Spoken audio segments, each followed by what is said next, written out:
ومن أحسن قولا ممن دعا إلى الله وعمل صالحا وقال إنني من المسلمين. السلام عليكم ورحمة الله وبركاته. بسم الله الرحمن الرحيم. الحمد لله رب العالمين والصلاة والسلام على رسوله الكريم وعلى آله وصحبه أجمعين. أما بعد. সম্মানিত শ্রোতা দর্শক মণ্ডলী, আল্লাহ রাব্বুল আলামিনের প্রশংসা এবং নবী সাল্লাল্লাহু আলাইহি ওয়াসাল্লামের উপর সালাতু ওয়াস সালামের পর আজ সোমবার 14 মুহররম 1448 হিজরি মোতাবেক 29 জুন 2026 আমাদের সাপ্তাহিক প্রশ্ন উত্তর পর্ব নম্বর 144। 10টি প্রশ্ন রয়েছে, ইনশাআল্লাহ তাআলা আমরা সংক্ষেপে উত্তর দেব। রব্বুল আলামিন যেন তৌফিক দান করেন। প্রথম প্রশ্ন করেছেন, বলছেন, আসসালামু আলাইকুম শাইখ। ওয়ালাইকুম সালাম।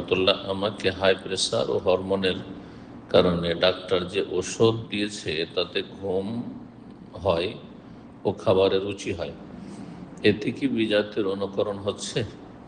এতে আবার কিছু বিজাতের অনুকরণ, আল্লাহ হিদায়াত করে। ফরজটা আদায় হয়, কিন্তু সুন্নত নফল তেমন বাড়াতে পারছি না। ফরজ আদায় করলে নাজাত পেয়ে যাবেন ইনশাআল্লাহ। সুন্নত নফল চেষ্টা করবেন, অথবা সালাতের জন্য যখনই স্থির হই তখনই মনে হয় শুধু ফরজটাই আদায় করব, কেন এটা মনে হবে? গাফিলতি কেন?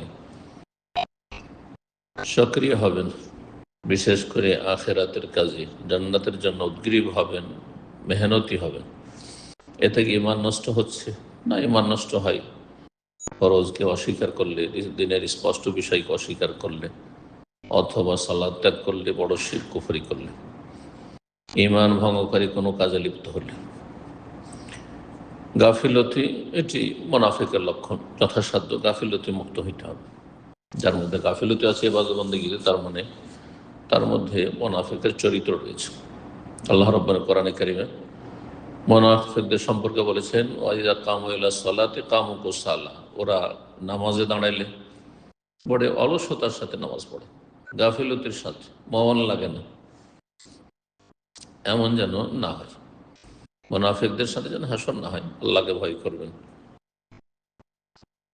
আমরা যখন ভালো কিছু রান্না করি তখন নিজে মন চাইলেও না খেয়ে বাচ্চাদের জন্য রেখে দিই, এতে কি আত্মাকে কষ্ট দেওয়া হয়? সবই রাখবেন না, নিজেও খাবেন, জি, আর ছেলে মেয়েকেও খাবেন, জি, বা গোনা হবে না, তবে নিজেও খাবেন, ছেলে মেয়েদের খাবেন, এটি ভালো। না হলে অনেক সময় হয়তো খুব ভালো জিনিস রান্না করলেন আর ছেলে মেয়েদের আবেগে ছেলে মেয়েদের রেখে দিলেন, ওতে বদনজর লাগতে পারে আপনার দৃষ্টি, কারণ আপনার মন ওইদিকে টেনে আছে যে খাবারটা অত্যন্ত ভালো হয়েছে, কিন্তু নিজে খেলেন না। এমনটা অনেক সময় নিজের ছেলে মেয়েদেরই ক্ষতি করবে। 2 নম্বর প্রশ্ন বলছেন, আসসালামু আলাইকুম শাইখ, কোরবানি শরীকে দেওয়া ভালো নাকি একা একটা খাসি দেওয়া ভালো একটা পরিবারের পক্ষ থেকে? কোরবানি সবচেয়ে ভালো গোটা উঁট দেওয়া, পুরো উঁট দেওয়া। 2 নম্বর ভালো হচ্ছে পুরো একটি গরু দেওয়া। 3 নম্বর ভালো হচ্ছে গোটা একটি খাসি, বকরা, বকরি, মেষ, দুম্বা দুম্বি দেওয়া। 4 নম্বর হচ্ছে ওটের ভাগ। 5 নম্বর হচ্ছে গরুর ভাগ। 5 নম্বর হচ্ছে গরুর ভাগ। তো এই 5 নম্বরে কেন যাবেন, যেখানে 3 নম্বরে একটা খাসি বা একটা দুম্বা, একটা ভেড়া দিলে আপনি 3 নম্বরের ফজিলত পেলেন, তো 5 নম্বরে কেন নামবেন আপনি? ভাগের কোরবানির চাইতে গোটা একটি খাসির কোরবানি, একটা পশুর কোরবানি, এটা অনেক উত্তম, জি। এবং একটি খাসি একজনের এবং তার পরিবারের পক্ষ থেকে যথেষ্ট, যতই সংখ্যা তাদের হোক না কেন। 3 নম্বর প্রশ্ন বলছেন, আসসালামু আলাইকুম শাইখ। ওয়ালাইকুম সালাম। আমার বয়স 25 বছর, আমার বিয়ে হয়নি, জানি না ছেলে না মেয়ে, জিজ্ঞেস করছে, আল্লাহ সহজ করুন। আমার কি গুনাহের কারণে এই রিজিক বিয়ে থেকে বঞ্চিত হয়ে গেছি? হতেও পারে। আল্লাহ কোরআনে কারীমে বিভিন্ন আয়াতে বলছেন, ওমা আসাবাকুম মিন মুসিবাতিন ফাবিমা কাসাবাত আইদিকুম। তোমাদের উপর কোনো বিপদ আপদ যদি আসে তা তোমাদের কর্মের, কুকর্মের ফল, পাপের ফসল, জি। ফাবিমা কাসাবাত আইদিকুম ওয়া ইয়াফু আন কাসীর, অনেক আল্লাহ মাফ করেন। তো এটাও আল্লাহ মাফ করতে পারেন যদি তাই হয় যে আপনার জীবনে গুনাহ হয়েছে আর বুঝতে পারছেন আমার গুনাহ আছে আর বিভিন্ন ক্ষেত্রে বাধাগ্রস্ত হচ্ছে, তার মধ্যে বিয়ে হচ্ছে না, ভালো পাচ্ছেন না, মনের মতো পাচ্ছেন না, বিভিন্ন অশান্তি আছে, আর্থিক সংকট আছে, রিজিকে বরকত নেই, অসুস্থ হচ্ছেন বেশি, তার মানে আত্মপর্যালোচনা করতে হবে, নিজের হিসাব করতে হবে যে আমার পাপ আছে, এই পাপের হয়তো এটা হচ্ছে কর্মফল, শাস্তি, আযাব, পার্থিব আযাব। ওয়ালানুযিকান্নাহুম মিনাল আযাবিল আদনা দুনাল আযাবিল আকবার লাআল্লাহুম ইয়ারজিউন। আল্লাহ বলছেন যে ছোট ছোট আযাব, দুনিয়ার নিকটতম আযাব আমি দিয়ে থাকি মহাশাস্তি বড় আযাবের আগে, মানে মরার পরে যে কবরের শাস্তি, কবরের আযাব, জাহান্নামের আযাবের আগে দুনিয়াতে কিছু আযাব শাস্তি দিয়ে থাকি। কিসের জন্য? লাআল্লাহুম ইয়ারজিউন, যাতে করে সংশোধন করে ফিরে আসে। কারণ দুনিয়া যতদিন আছেন ততদিন ভালো মানুষ হওয়ার সুযোগ আছে, সংশোধন করার সুযোগ আছে, কিন্তু মরে গেলে কলমা পড়ার সুযোগ নেই, আল্লাহ বলারও সুযোগ নেই, কোনো একটা নেকি করার কোনো সুযোগ নেই। এন কাতা আনা আমালু, আমল বন্ধ হয়ে যাবে।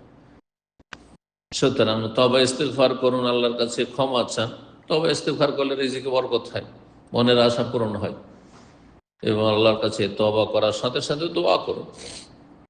যদি বিষয়টি এমন হয় তাহলে আমার করণীয় কি? যেমনটা বললাম, তওবা করেন, গুনাহ হয়েছে তো, আর গুনাহ প্রত্যেকের আছে, কারো কম কারো বেশি, বিশেষ করে কাবিরা গুনাহ জানা আছে, অবশ্যই তওবা করা ফরজ, দ্রুত তওবা করা ফরজ, বিনা বিলম্বে, এবং তওবা না করলে আল্লাহ মাফ করবেন না। কাবিরা গুনাহ বিনা তওবাতে আল্লাহ মাফ করবেন না। খালে সন্তোষে তওবা করলে ভালো মানুষ হয়ে যাবেন, খারাপ ছিলেন ভালো হয়ে যাবেন, এবং ভালোদের সাথে উঠা বসা করবেন, ভালোদের সাথে আত্মীয়তা করবেন, বেশি এলম শিখার চেষ্টা করবেন, বেশি আমল, সুন্দর আমল করার চেষ্টা করবেন, এইভাবে জিকির আজকার করবেন, আল্লাহর কাছে দোয়া করবেন, আল্লাহ গফুরুর রহিম, আল্লাহ মাফ করবেন। 4 নম্বর প্রশ্ন বলছেন, আসসালামু আলাইকুম শেখ, আমার প্রশ্ন, কোরবানির সম্বন্ধে আমাদের বাড়িতে একটি ছাগলের বয়স 14 মাস পেরিয়ে গেছে, অথচ দাঁত ভাঙেনি, মানে দুধের দাঁত ভাঙেনি, তাহলে কি তার কোরবানি দেওয়া যাবে কি? দলিল সহকারে উত্তরটি দিয়ে উপকৃত করবেন। নবী সাল্লাল্লাহু আলাইহি ওয়াসাল্লাম মুসিন্না, মুসিন্না ছাড়া কিছু জবাই করবেন না। মুসিন্নার অর্থ কি? অনেক আহলে হাদিস ওলামারা বলছেন মুসিন্না মানে দাঁতা, দাঁতা হইতে হবে। তো যারা বলছেন দাঁতাই হইতে হবে তাদের মতে হবে না, যদিও 14 মাস বয়স হয়ে গেছে কিন্তু দাঁতে নেই। এই 14 মাস এটা হচ্ছে ছাগলের ক্ষেত্রে, ছাগলের ক্ষেত্রে, কিন্তু যদি গরু হয় তো কমপক্ষে 2 বছর বয়স হইতে হবে, উট হলে কমপক্ষে 5 বছর বয়স হইতে হবে, জি, আর ছাগল হলে 1 বছর যথেষ্ট। অধিকাংশ আমাদের কাছে লা তাজবা ইল্লা মুসিন্না মানে 1 বছরের, 1 বছর বয়স হলে দেওয়া যাবে। কিন্তু কেনা ছাগল সম্পর্কে তো আমার জানা নেই, যে বিক্রি করছে সে তো মিথ্যা কথা বলতে পারে, কারণ কোরবানির যখন সিজন তখন বেশি মূল্য পাবে, লাভবান হবে, সে মিথ্যা বলবে। আজকাল অধিকাংশ লোক অসৎ, আল্লাহ পরকাল কিছু চিন্তা নেই, পয়সা হলেই হবে, এই জন্য মোটে বিশ্বাস করা যাবে না কারোর কথা। তবে আপনার নিজের বাড়িতে যদি মানুষ করে থাকেন 1 বছর হয়ে থাকে তাহলে জায়েজ অধিকাংশ আমাদের নিকট। দাঁতা হলে এটি অধিক সতর্কতা, আপনি তাহলে নিশ্চিত, জি, বিষয়টিতে দ্বিমত রয়েছে। আবার বলছি, সতর্কতামূলক দাঁতা বা দাঁত ভেঙেছে, দুধা দাঁত ভেঙেছে আর তারপরে দাঁত গজাচ্ছে, খাবারের দাঁত, এইরকম হলে তখন দেবেন আপনি। 5 নম্বর প্রশ্ন বলছেন, আসসালামু আলাইকুম শেখ, আমি সাবির হোসেন জলপাইগুড়ি থেকে বলছি। জুমার নামাজ ছিল, সেদিন আমি যখন পৌঁছাই তখন ইমাম রুকু অবস্থায় ছিল। যখন আমি রুকুতে লাগবো তখন সামি আল্লাহ বলেছে, আমি সামি আল্লাহ শুনেছি, তারপর রুকুতে গিয়েছি। না, আপনার রুকু হয়নি, সামি আল্লাহ শোনার পরে রুকুতে গেছেন, আপনার রুকু হয়নি। ইমাম তখনও পুরোপুরি রুকু থেকে উঠেনি, যখন শুনে নিয়েছেন শেষ, রুকু শেষ, ওঠা শেষ করেছে, পিঠ ঝুঁকেই ছিল, এই অবস্থায় আমি রুকু করেছি। পরে বুঝলাম ওটা শেষ রাকাত ছিল। আমার কি জুমা কবুল হবে? না, জুমা কবুল হবে না, জোর পড়তে হবে। কমপক্ষে জুমার ক্ষেত্রে মাসলা, কমপক্ষে 1 রাকাত যদি না পান তাহলে জুমা হবে না, জোহর পড়তে হবে। স্পষ্ট হাদিস রয়েছে এই ক্ষেত্রে। অন্য সালাতের ক্ষেত্রে অসুবিধা নেই, জোহরে গেছেন, আসরে গেছেন, আর শেষ রাকাতে যা পৌঁছলেন, রুকু হয়ে গেছে, এক শ্রেণীর লোকরাকে দেখা যায় যে তারপর দাঁড়িয়ে থাকে না, দাঁড়িয়ে থাকবেন না। ওয়ালিয়াসনা কামা ইয়াসনাউল ইমাম, ইমাম যেমন করেছে তেমনই করেন আপনি। তবে জামাতের ফজিলতের জন্য অনেক ওলামারা বলেছেন যে এক রাকাত পেতে হবে, কারণ অন্য হাদিসও রয়েছে, মান আদরাকা রাকাতাম মিনাস সালাতে ফাকাদ আদরাকাহা। যে ব্যক্তি এক রাকাত কমপক্ষে পাবে সেই ব্যক্তি সেই জামাত পেল বা রাকাত পেল। আসলে এই জামাতের ফজিলত পাওয়া যাবে না যদি এক রাকাতও না পান, কিন্তু তারপরে জামাতে লেগে যেতে হবে। জুমা তো আপনি লেগে যাবেন, কিন্তু যখন ইমাম সালাম ফিরবে তখন আপনি জোহর পড়বেন, জোহরের নিয়ত লাগবেন। আপনার জুমা হবে না কমপক্ষে, জুমার ক্ষেত্রে স্পষ্ট হাদিস রয়েছে, জুমার দিন কেউ যদি রুকু পায়, এক রাকাত পায়, তাহলে তার জুমা হইল, আর না হলে জুমা হলো না। জি, সে জোহর পড়বে। যদি আমি পরবর্তীতে জোহর পড়ে নিয়েছি, ভালো কাজ করেছেন, জোহর পড়তেই হবে, বিষয়টা নিয়ে খুব চিন্তায় আছি, আগে জমা হয়নি, মোট কথা বিনা কারণে যদি করে থাকেন এরকম কাজ, ঘুমিয়েছিলেন আপনি, আর তারপরে অলসতায় যাচ্ছি, সংসারের কাজ করছিলেন, অফিসের কাজ করছিলেন, এইভাবে জমা ছুটেছে, তাহলে গুনাহগার, কাবিরা গুনাহ করেছেন। আর যদি কোথাও থেকে সফর করে আসছিলেন, আর তারপরে বাস ট্রেন থেকে নেমেছেন, গেলেন মসজিদে, দেখলেন যে জমা হয়ে গেল, তাহলে কোনো গুনাহ হবে না, কারণ তখন আপনি সফরে ছিলেন। 6 নম্বর প্রশ্ন বলছেন, আসসালামু আলাইকুম শেখ। আলাইকুম সালাতুল্লাহ। আমি নাইট ডিউটি করে আসি রাত 2:30। একজন প্রবাসী জিজ্ঞেস করছে, বেশে গোসল করে ক্লান্ত শরীরে কখন ঘুমিয়ে যায়, ফজরের নামাজ নিয়মিত হয় না, আল্লাহ তৌফিক দান করুন। ইমানে জোর থাকলে শরীরও জোর হয়ে যাবে। ঘুম দুনিয়া, আর নামাজ হচ্ছে আখেরাত। হ্যাঁ, ঘুম হচ্ছে দুনিয়া, আপনার দুনিয়া শরীরের আরাম, আর আপনার ফজরের সালাত হচ্ছে পরকাল, জান্নাত। আখেরাতকে প্রাধান্য দিতে হবে, তাহলে জান্নাত পাওয়া যাবে। ও আসার আল হায়াত আর দুনিয়া, আল্লাহ করে বলছে যে দুনিয়াকে প্রাধান্য দেবে, জাহান্নামে যেতে হবে। এটা করলে হবে না, ইচ্ছা করে ঘুমানো যাবে না, অনিচ্ছা করে তো ঘুম চলে এসছে, সে মাঝে মধ্যে হইতে পারে।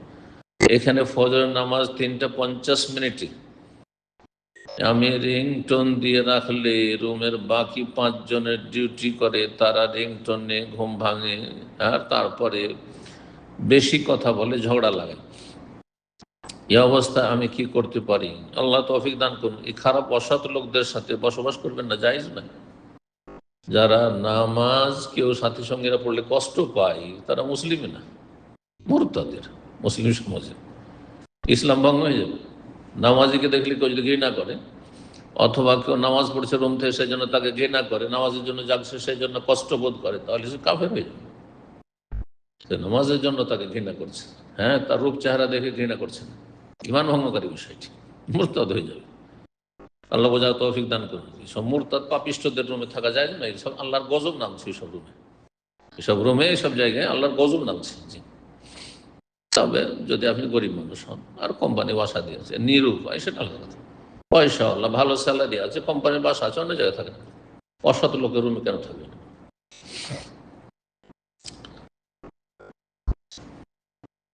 ফজরের সালাতটা কখন পড়বো? জি, যথাসাধ্য চেষ্টা করবেন আপনি উঠার, আল্লাহর কাছে দোয়া করবেন, চেষ্টা করবেন। দোয়া যদি করে, দোয়ার চেষ্টা, আর আপনার মন মানসিকতার চেষ্টা, তাহলে আল্লাহ তৌফিক দেবেন ইনশাআল্লাহ। লাইসা লিল ইনসানি ইল্লা মা সাআ, আল্লাহ বলছেন মানুষ সেটাই পায়, সেটার জন্য চেষ্টা করে। আমাদের রাত্রে 2টা-3টা যদি ফ্লাইট থাকে, সারা রাত জেগে বসে আছে, ঘুমাচ্ছি না, হ্যাঁ, ধান্দা লেগে আছে, কখন উঠতে হবে, কখন উঠতে হবে, বারবার ঘড়ি দেখছেন, ঘুমই আসে না। আপনার এই ফ্লাইট ধরে দেশে যাওয়া বা বিদেশে যাওয়া, কোনো জায়গায় যাওয়ার চাইতে জান্নাতে যাওয়া অনেক বেশি গুরুত্ব রাখে। জান্নাতে যাওয়া অনেক অনেক, জি, কোনো এত গুণ এটা বলাই যাবে না। জি, জান্নাত যেতে হবে, এটা হচ্ছে একজন মানব জীবনের মুখ্য উদ্দেশ্য। যার এই উদ্দেশ্য নেই সে সে হচ্ছে ব্যর্থ, সে মানুষরূপী অমানুষ। আল্লাহ বোঝার তৌফিক দান করুন। সে তাকে আল্লাহ মানুষ করে কেন সৃষ্টি করেছে, ওমা খালাকুল জিন্না ওয়াল ইনসা ইল্লা লিয়াবুদুন, সৃষ্টির রহস্য বুঝেন, আমাকে কেন আল্লাহ সৃষ্টি করলেন, কেন দুনিয়াতে পাঠালেন, কিছু বুঝেনি। আল্লাহ বোঝার তৌফিক দান করুন।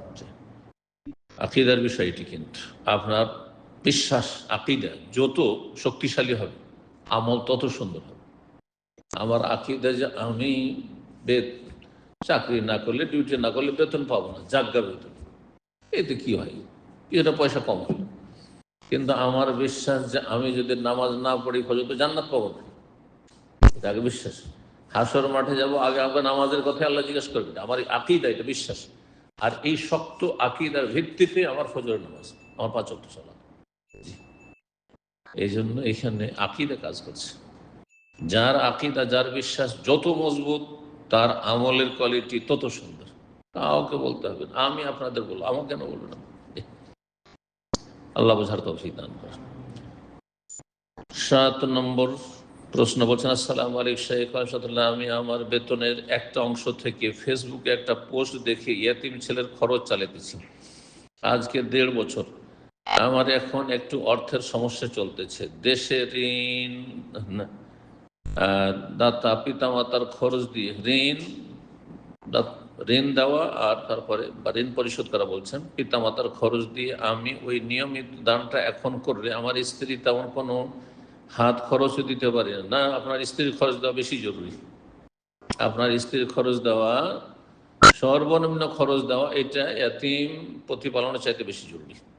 জি, মানে এতিম প্রতিপালনের জন্য মেলা লোক আছে, ফরজে কিফায়া, কিন্তু আপনার স্ত্রীর ভরণ পোষণের দায়িত্ব আপনার ফরজে আইন, আপনাকে দিতেই হবে। আপনার বাবারও ফরজ না, আপনার মায়েরও ফরজ না, আপনার ভাই বোনের ফরজ না। জি, এমনকি আপনার শ্বশুরের উপর ফরজ না, যদি বিয়ে দিয়ে দিত, বিয়ে দিয়ে দেওয়ার পরে আপনার ফরজ।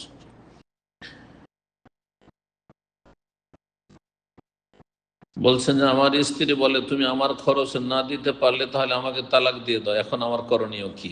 আপনি এতিমের খরচ খরচা এতদিন চালিয়েছেন পূর্ণ মাত্রা, এখন অল্প কিছু দেন, একেবারে ছেড়ে দিয়েন না, পরামর্শটি অল্প কিছু দেন যে এইটুকু দিতে পারছি, আর স্ত্রীকেও দেন, হ্যাঁ, কমপক্ষে তার ফরজ চলার মতো কিছু খরচ দেন। আর হাত খরচ মানে একবারে দ্বিতীয় বেশি বেশি করে দিতে হবে, এটা কোনো জরুরি না। 3 বার খাওয়া দাওয়া দিচ্ছেন, কাপড় দিচ্ছেন, বস্ত্র দিচ্ছেন, থাকার জায়গা দিচ্ছেন, আর তার সাথে টুকিটাকি যদি কোনো খরচ থাকে। আর প্রতি মাসে হাত খরচ এত টাকা করে দিতে হবে, এটা কোনো শরীয়ত না।